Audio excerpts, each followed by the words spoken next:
قوت سامعہ سے سنتا ہے، اشیاء کا علم حاصل کرتا ہے۔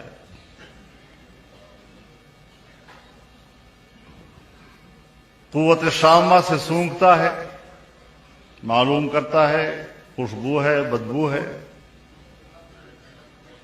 قوت ذائقہ سے چکھتا ہے، پتہ چلتا ہے میٹھا ہے کڑوا ہے نمکین ہے۔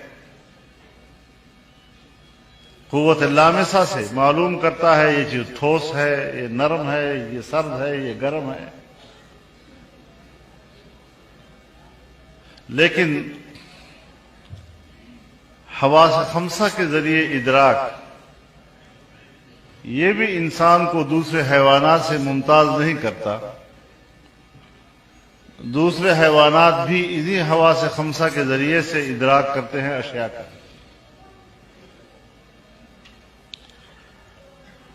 جب انسان حد بلوغ کو پہنچتا ہے تو پھر اللہ تعالیٰ اس کو ایک اور قوت دیتا ہے عقل کی۔ عقل بہت بڑی قوت ہے اور رب کی طرف سے بہت بڑی نعمت ہے۔ کیسے شکر ادا کیا جائے اس کا، شاید قوت بشری سے باہر ہو۔ قوت عقل کے ذریعے سے وہ کائنات کی تسخیر کرتا ہے۔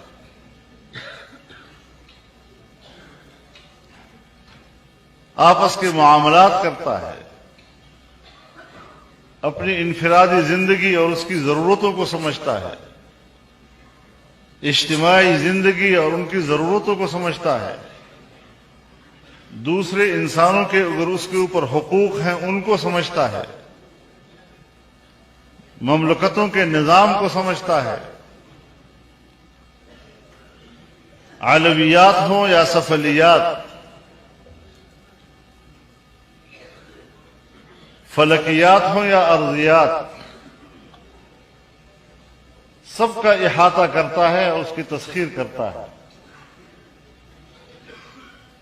یہ وہ قوت ہے کہ جو انسان کو تمام حیوانات کے مقابلے میں ممتاز بنا دیتا ہے۔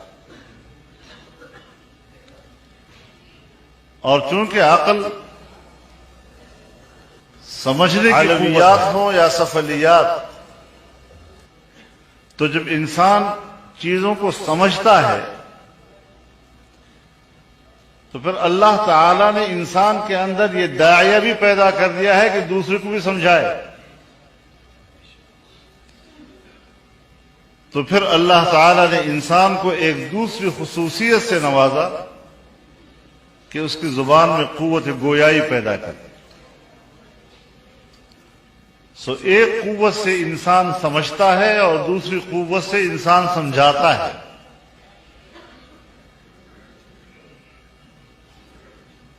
ایک ذریعہ ہے تعلم کا اور دوسرا ذریعہ ہے تعلیم کا۔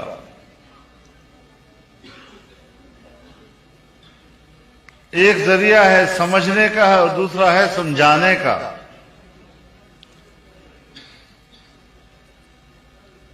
لیکن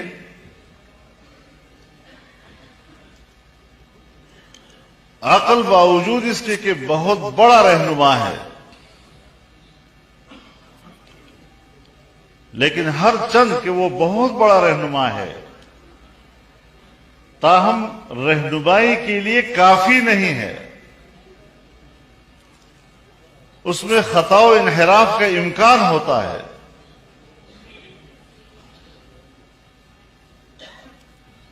عقل متاثر ہوتا ہے، عقل مغلوب ہو جاتی ہے، محبت سے مغلوب ہو جاتی ہے، خوشی سے مغلوب ہو جاتی ہے، غضب سے مغلوب ہو جاتی ہے، شہوت سے مغلوب ہو جاتی ہے، اور پھر انسان وہ کچھ کرتا ہے کہ اگلے دن اس پر نادم ہوتا ہے۔ تو رہنما ہے، بہت بڑا رہنما ہے، کائنات کی تسخیر کا ذریعہ ہے، لیکن اس کے باوجود انسان کے اندر جو بہیمیت و حیوانیت ہے اس کی کیفیات کبھی ایسی تبدیل ہو جاتی ہیں کہ عقل کا تقاضا کچھ ہوتا ہے اور انسان کے جذبات کا تقاضا کچھ ہوتا ہے، جذبات غالب آ جاتے ہیں۔ تو پھر اللہ تعالی نے ایک کامل اور مکمل رہنمائی کے لیے براہ راست انسان کے پاس وحی بھیجی کہ جس میں خطا و انحراف کا کوئی امکان نہیں، اور اس کے لیے انبیاء کرام کا سلسلہ، اور دھیرے دھیرے جتنا جتنا انسان کا عقل و شعور بڑھتا گیا تو حضرت آدم علیہ السلام سے حضرت نوح علیہ السلام تک، جب حضرت نوح علیہ السلام کا زمانہ آیا تو انسانیت جوانی کو پہنچ گئی تھی، اور تب جا کر پھر امتوں سے حساب کتاب شروع ہوا۔ دنیا میں جزا و سزا کا عمل شروع ہوا۔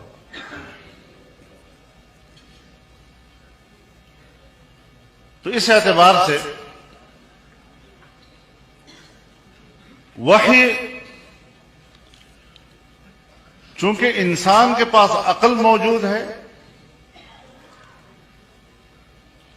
تو پھر اعلام بالشرائع اس کی ضرورت بن گئی ہے۔ اس کو پتہ تو ہو کہ مجھے اللہ نے کس لیے پیدا کیا، مجھے زندگی گزارنے کے لیے اللہ تعالیٰ کا منشا کیا ہے، تو اللہ نے براہ راست اس کو علم سے آگاہ کیا، چنانچہ قرآن کریم کے ذریعے وحی متلو اور احادیث مبارکہ کے ذریعے سے وحی غیر متلو۔ اور امام بخاری نے بھی جو یہ کتاب لکھی ہے تو یہ بھی تو تفسیر قرآن ہے، فقہ کی بھی کتاب ہے، یہ تو ہر قسم کے مسائل اس میں موجود ہیں۔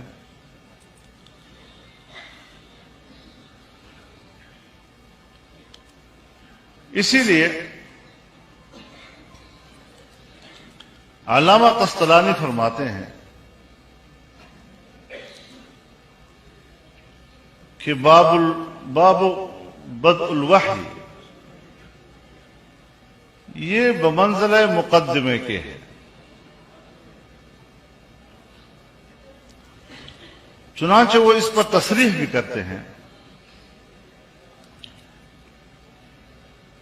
لما فرغ المؤلف من باب الوحی الذي هو كالمقدمة للكتاب الجامع، تو پھر جب بدء الوحی کا باب بمنزلہ مقدمے کے ہوا تو اس کا معنی یہ ہے کہ امام بخاری نے اپنی کتاب کی ابتدا کتاب الایمان سے کی،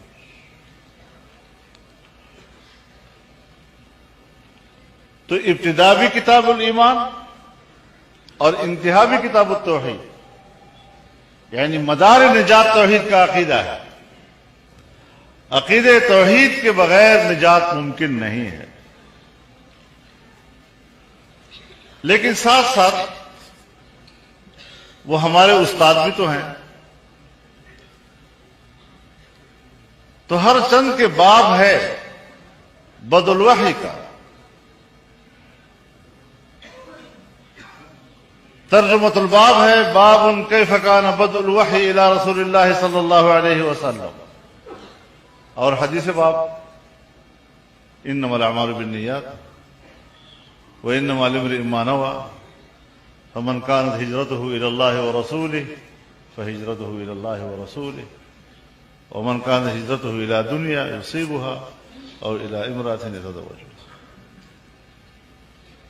تنبیہ کر رہے ہیں آپ کے لیے، میرے لیے، طالب علم کے لیے، کہ جب آپ علم کا آغاز کریں گے اور گھر سے نکلیں گے تو دار و مدار قبولیت کا نیت کے اوپر ہے، تو سب سے پہلے نیت کو خالص کرو۔ کہ ہم نے اکتساب معاش کے لیے علم حاصل نہیں کرنا. علم علم ہے، علم نور ہے. علم کے بغیر میں نرا حیوان ہوں. جانور بھی صبح جاتا ہے زمینوں پہ ہل چلانے کے لیے اور ساتھ ساتھ انسان بھی جا رہا ہوتا ہے، اور رات کو وہ بھی گھر آتا ہے اور پھر انسان کے ساتھ گھر آ جاتا ہے. تو حیوان اور انسان کے کام میں کیا فرق ہے؟